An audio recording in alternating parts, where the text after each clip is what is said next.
하고 인사하겠습니다. 참 잘 오셨습니다. 오늘 청년들이 아주 많이 왔네요. 우리 청년들한테 한번 뜨겁게 박수 한번 부탁드리겠습니다. 너무 감사하고요.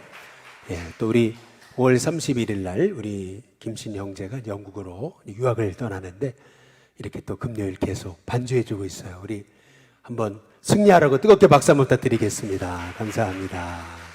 우리 옆에 분하고 뒤에 분하고 한 번 더 인사하겠습니다.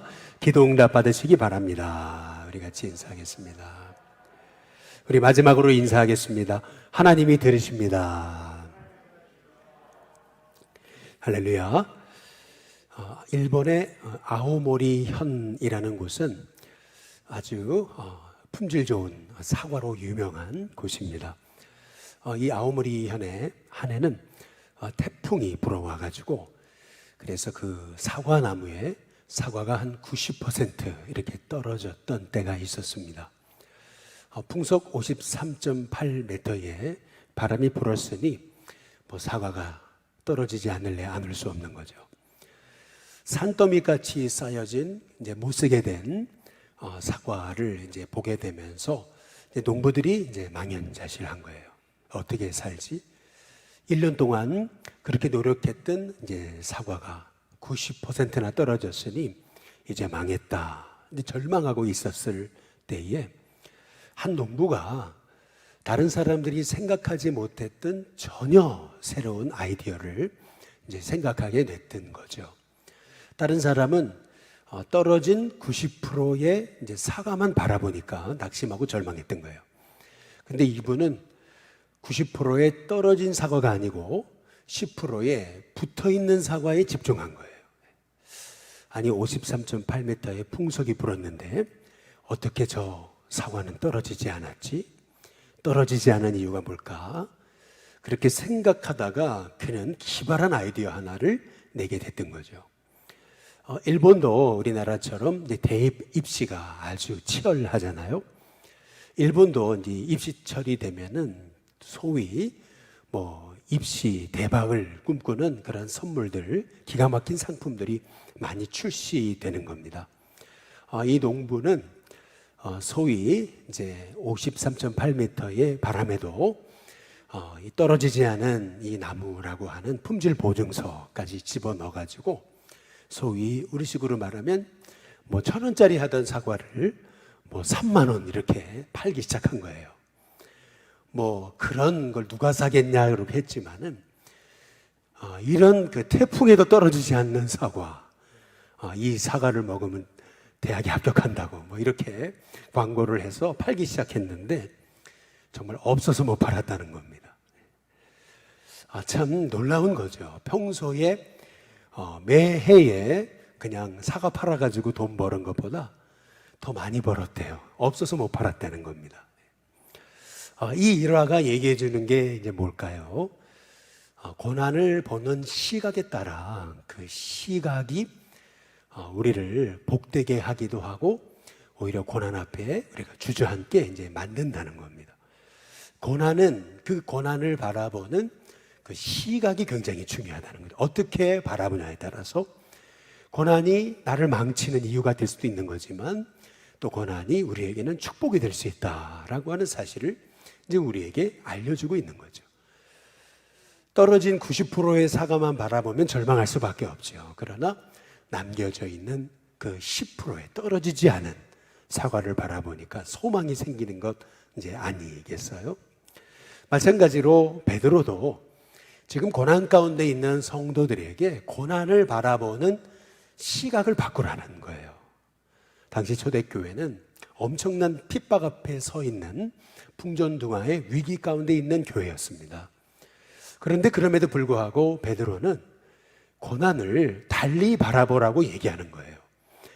우리가 첫 시간에 살펴보셨듯이 베드로전서 1장 6절에서 이제 7절에 보면 너희가 이제 여러 가지 시험 때문에 잠깐 근심하게 되지는 않을 수 없었으나 아무리 믿음 좋은 사람도 고난이 오면 절망하죠. 낙심합니다. 그러나 그 낙심은 잠깐이었다는 거예요. 오히려 그 고난에도 불구하고 크게 기뻐한다는 거죠. 그렇다면 어떻게 고난 중에 기뻐할 수 있을까? 7절에 보니까 너희의 믿음이 흔들림 없이 확실하기 때문에 그렇다는 거예요. 그 믿음은 너무나 귀해서 불로 연단하여도 없어질 금보다 귀해서 예수님 다시 오시는 날 반드시 그 믿음 보고 우리 주님이 칭찬과 영광과 존귀를 얻게 하실 거라는 거죠. 다시 말해, 고난에도 불구하고 흔들리지 않는 믿음으로 반응하는 사람, 하나님께서 그 믿음 반드시 칭찬하신다는 거예요. 반드시 주님이 다시 오시는 날, 이야, 정말 너는 내 아들이구나, 내 딸이구나, 우리 주님이 칭찬과 영광과 존귀를 얻게 하신다는 거죠. 많은 사람들이 고난 앞에서 다 뒤로 나가 떨어지고 고난 앞에 절망하지만, 그러나 부름받은, 택함받은, 구원받은 성도들은 오히려 고난을 축복으로 만들다는 거예요. 그 비결이 어디 있었을까? 어떻게 하면은 고난 중에도 낙심하지 않을 수 있을까? 오히려 고난이 축복이 되게 할 수 있을까? 이제 그것이 베드로가 우리에게 알려주고 있는 거거든요. 실은요, 고난 중에 우리의 시선을 어디에다 두느냐, 이건 너무 중요한 거예요.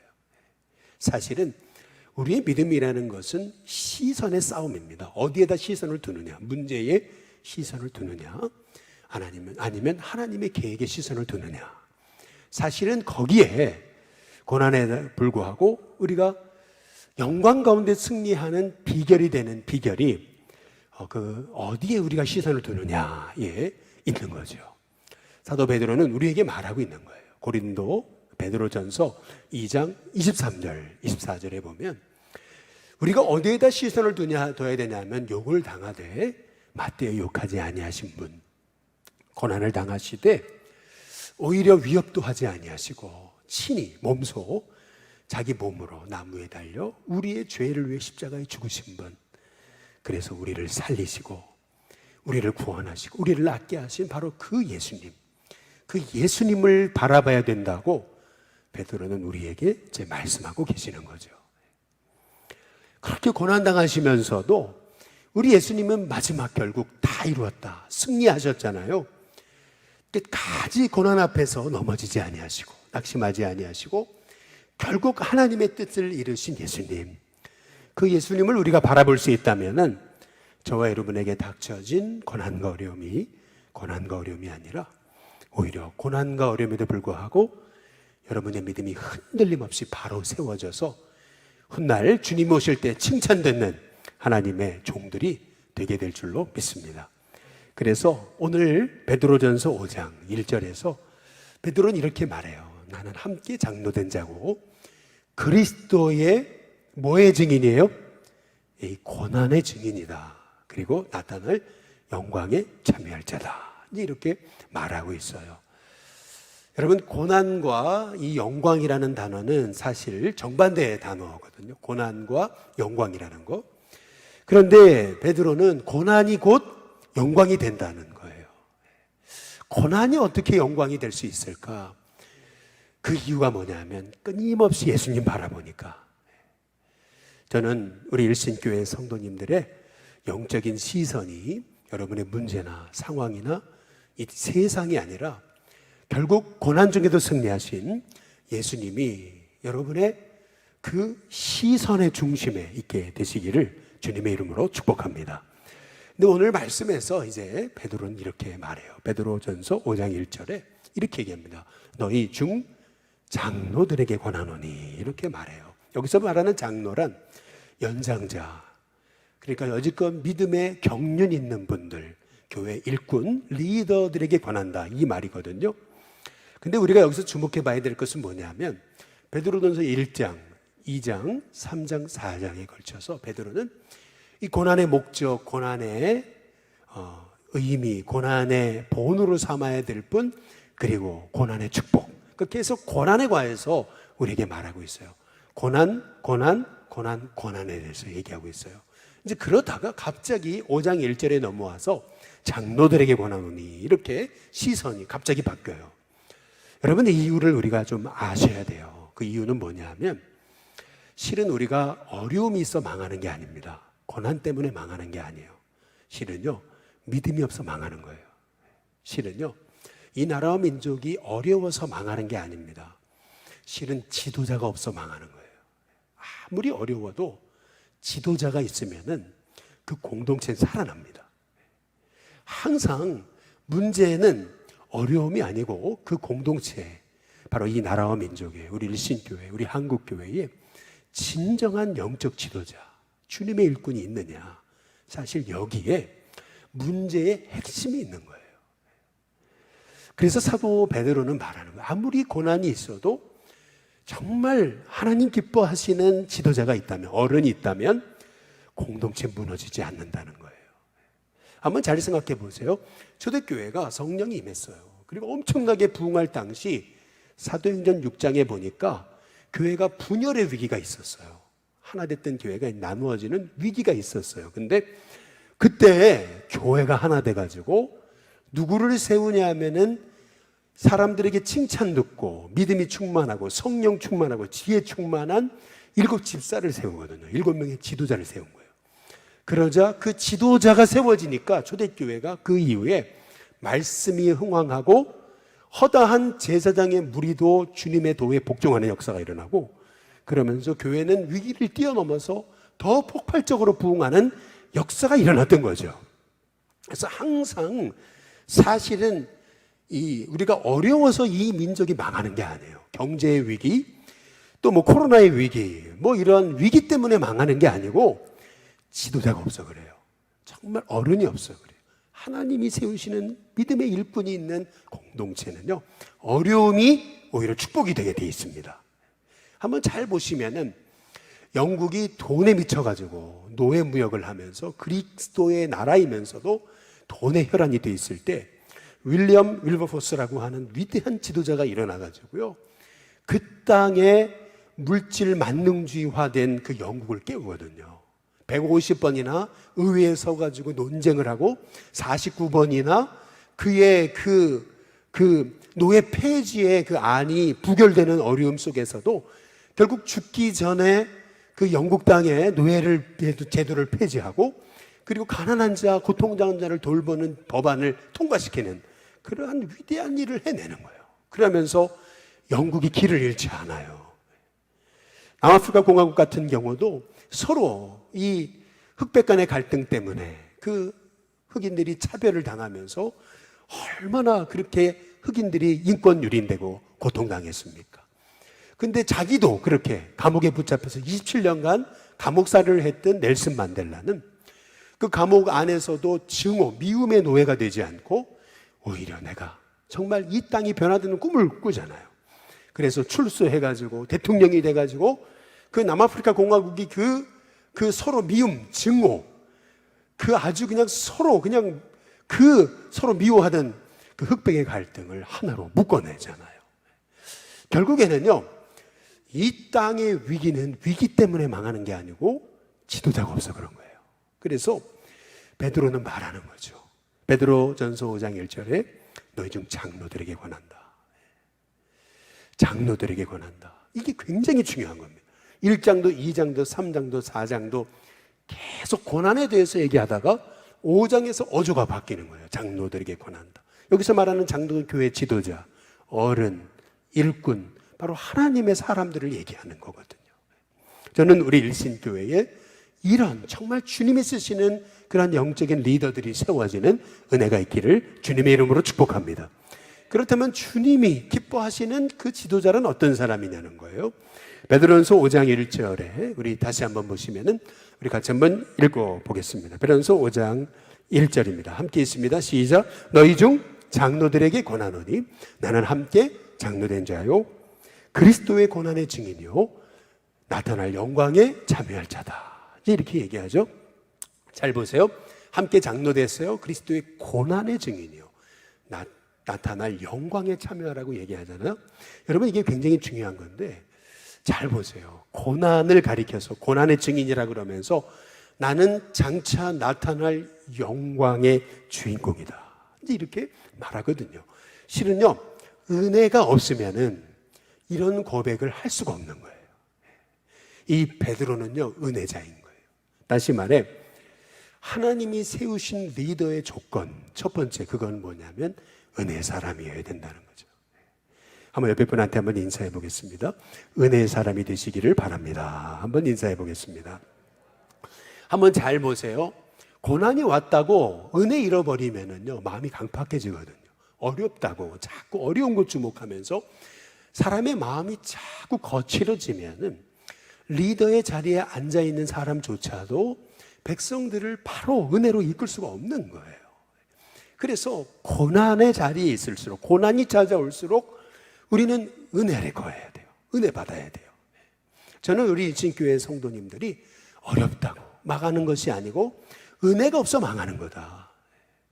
실은 어렵다고 우리가 어려움 당하는 것이 아니고 믿음이 없어 넘어지는 거다. 왜 우리가 이렇게 넘어지고 은혜가 없고 믿음이 없느냐? 은혜 받지 못해서 그런 거거든요.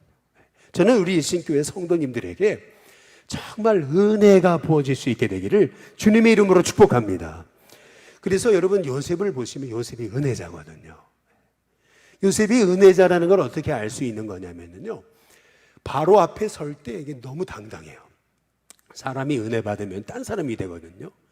이게요, 사람이 이 자신감, 이 당당함, 이 자존감이 회복이라는 게요, 인간의 힘으로 안 돼요.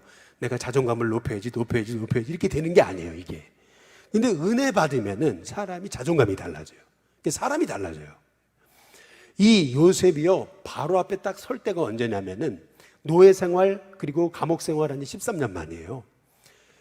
이 요셉을 바로가 콜할 때 성경을 보면은요, 옷도 다 갈아입히고요, 수염 다 깎고요, 머리 다 예쁘게 해가지고, 여러분 옛날에 그 이집트 영화 보시면은 머리 아주 탁 잘라가지고 그거 있잖아요.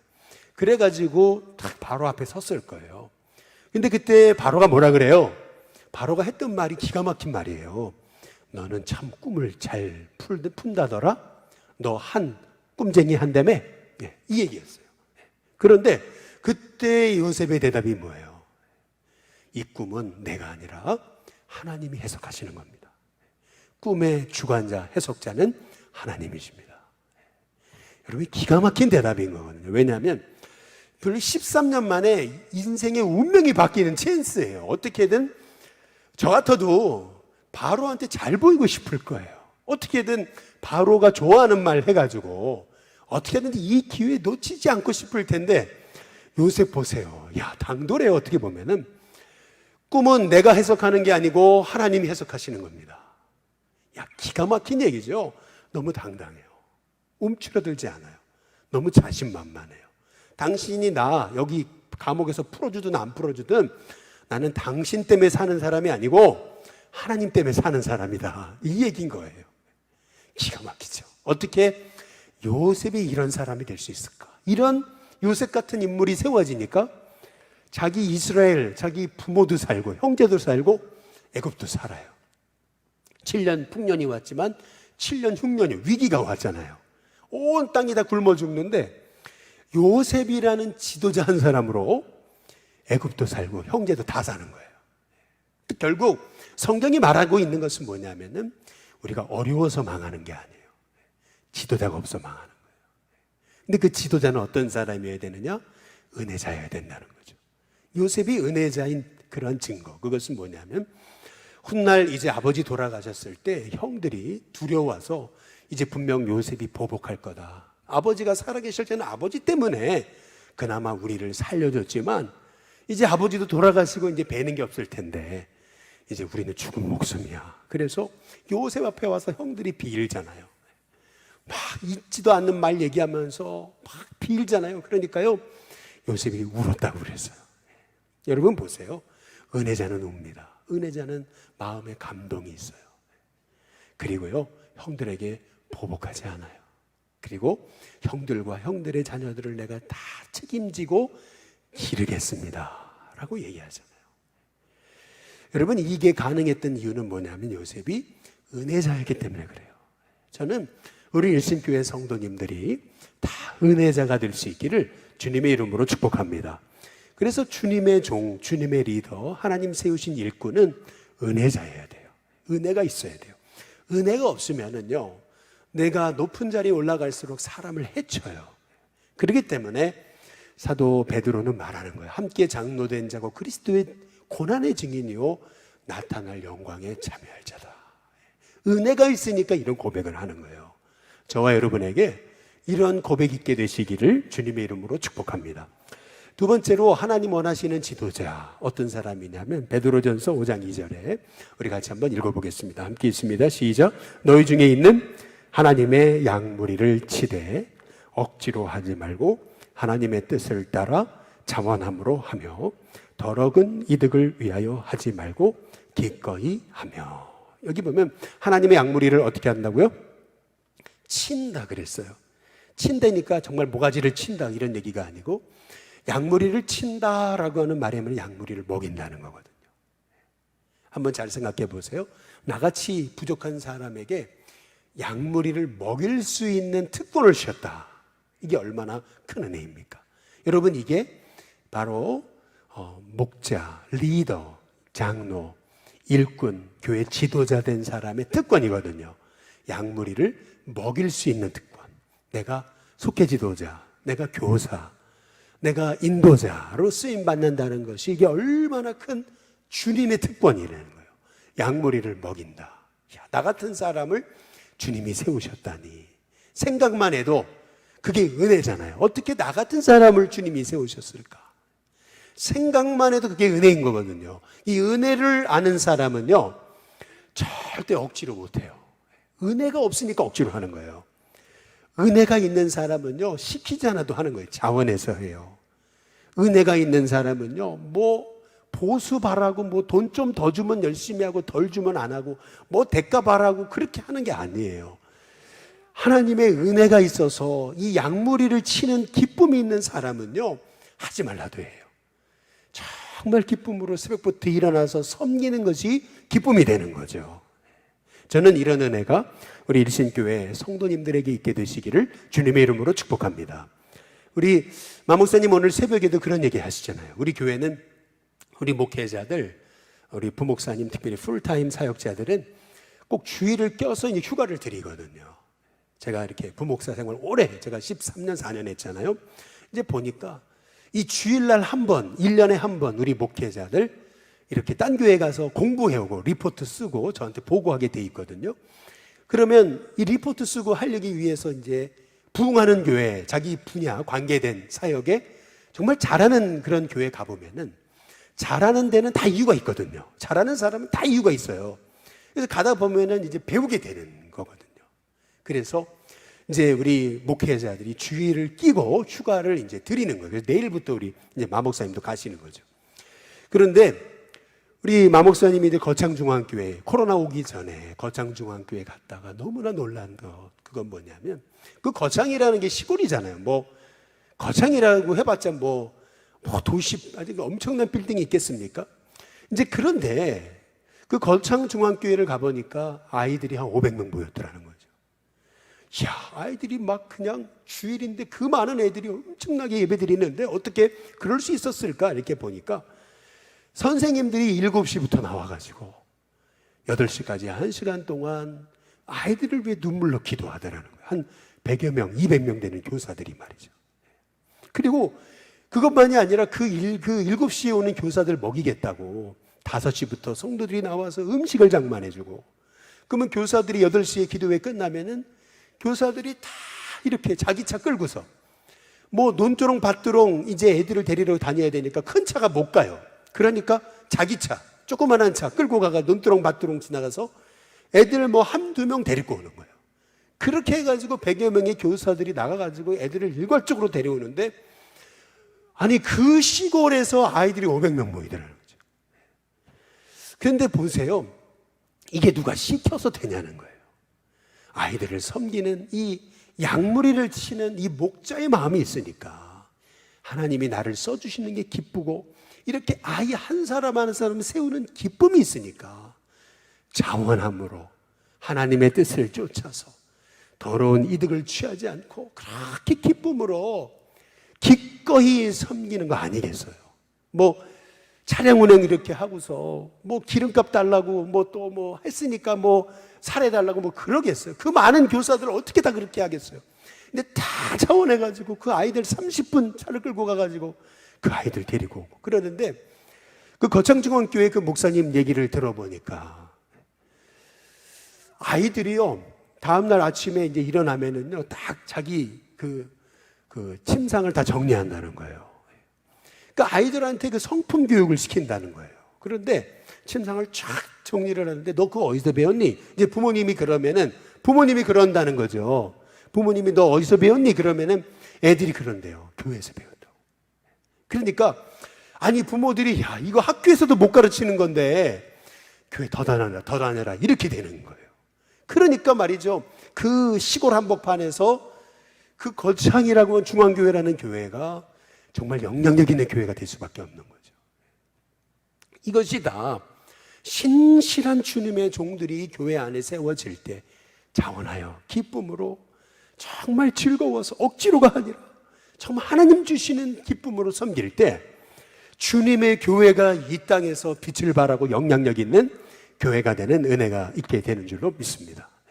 그래서 교회가 세워지고 또 주님의 공동체가 세워지려면 그러면 이렇게 신실한 일꾼이 필요한 거예요. 지도자, 목자들, 그런 하나님의 종들이 필요하다는 거죠. 마지막으로 오늘 베드로전서 5장 3절에 보시면은 우리 같이 한번 읽어보겠습니다. 함께 있습니다. 시작. 맡은 자들에게 주장하는 자세를 하지 말고 양무리의 본이 되라. 우리 주님이 말씀하시는 건 뭐냐면 양무리에 주장하는 자가 되지 말아라. 이제 이렇게 말하거든요. 양무리의 본이 되라. 그런데 실은 우리가 왜 이렇게 주장하는 자세를 갖게 되는가? 그 이유가 있어요. 사실은 우리가 어떤 일을 감당하고 또 어떤 높은 직책을 맡고 리더가 되고 또 목회자가 되고 또 어떤 힘이 생기고 막 이러면은 우리도 모르는 사이에 내가 이렇게 주장하는 자세를 가지게 되고 내가 목사인데, 내가 장로인데, 내가 권사인데 자꾸 주장하는 자세를 가지게 돼요. 나도 모르는 사이에 그러한 유혹이 나의 그런 시험이 올 때가 있어요. 뭐 저도 그렇더라고요. 그런데 왜 우리가 주장하는 자세를 가지게 되는가? 제가 깨달은 게 있어요. 그게 뭐냐면 우리의 마음에 예수님이 없어서 그래요. 예수님이 없으니까. 예수님이 우리 마음 없으면은요, 우리의 마음에 주장하는 자세가 생겨요. 잘 보세요. 예수님은 어떤 분이셨습니까? 하늘 권세를 버리고 이 땅에 낮은 곳에 오셔서 그 고통당하고 귀신 들리고 그리고 그 문둥병자 상처받은 자를 섬기셨어요. 아니 여우도 굴이 있고 공중에 나는 새도 집이 있대요. 그런데 인자는 머리 둘 곳이 없대요. 우리 주님은요, 하늘 권세를 가지고 하늘에 부유하신 분이 이 땅에서 가장 가난하게 사셨어요. 그리고 마지막 십자가에 죽으시면서도 그렇게 욕하고 비난하고 저주하는 사람들을 향해서 용서하시고 품으시고 끌어안으셨거든요. 예수님을 우리가 마음에 담고 우리가 예수님을 쫓아 살고 내 마음속에 예수님이 있다면은 우리는요 주장하는 자세를 하지 않아요.